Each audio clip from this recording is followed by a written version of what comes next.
किसी ने बहुत ही शानदार बात कही है कि कभी भी इस सोच के साथ मत जगो कि कल तुम क्या नहीं कर पाए, हमेशा इस सोच के साथ जगो कि आज मैं क्या कर सकता हूँ, मैं आज के दिन को कैसे पावरफुल बना सकता हूँ।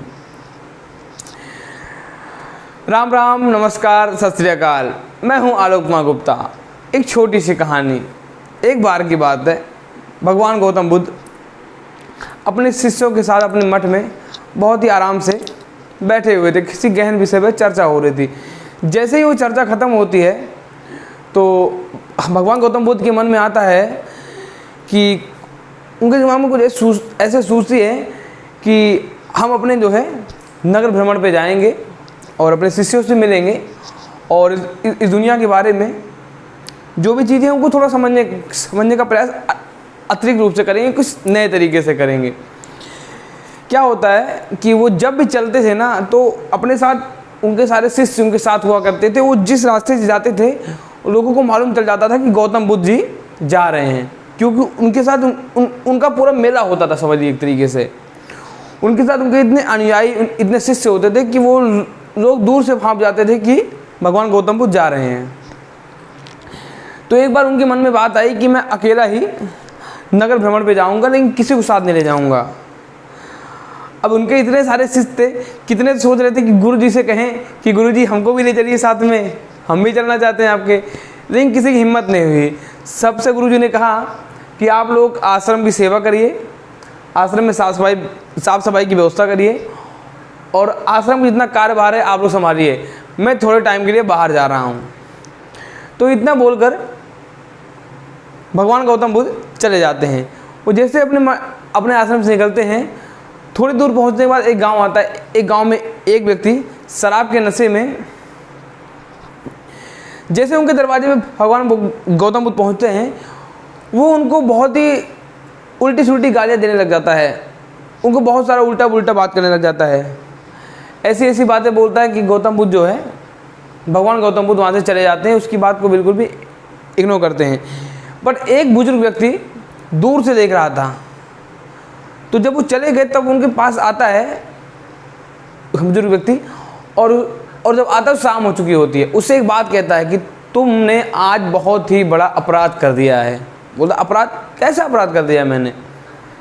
बोलते तुमने भगवान बुद्ध को जो है आज गालियाँ दी है, आज उनसे तुमने अच्छे से बात नहीं किया, तुमने उनसे बदतमीजी से बात की है।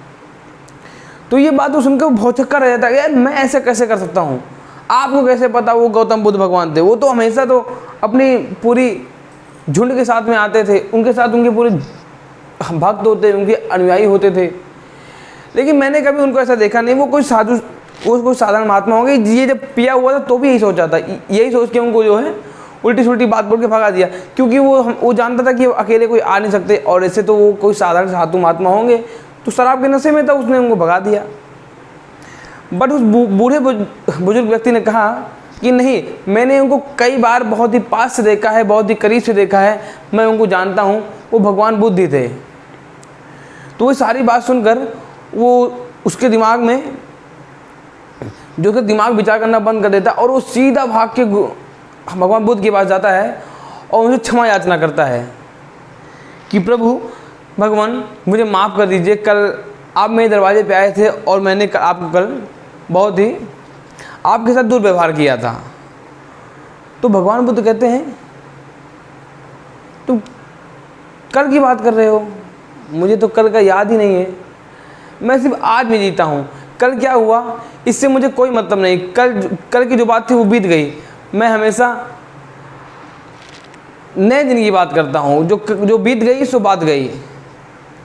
मुझे तो वो बात याद भी नहीं है कि तुमने कल मुझे कुछ कहा था। दोस्तों, कहानी का मैसेज बहुत ही क्लियर है, छोटा सा है कि हमेशा प्रेजेंट मोमेंट में जीजिए।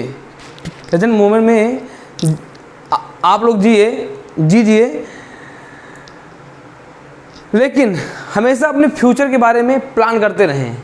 जिए प्रेजेंट में, पर प्लान फ्यूचर के बारे में करते रहें और प्रेजेंट मोमेंट को एंजॉय करना बिल्कुल ना भूलें। ठीक है, हो सकता है बहुत सी परेशानियां हों आपके लाइफ में, बट आप प्रेजेंट मोमेंट में हमेशा लाइव रहिए और अपने फ्यूचर के बारे में सोचिए, विचार कीजिए, उसको बिल्ड कीजिए। नमस्कार, राम राम। आज के लिए बस इतना ही। मिलते हैं किसी अगली कहानी के साथ, कुछ अच्छा इंटरेस्टिंग लेके आता हूँ। राम राम।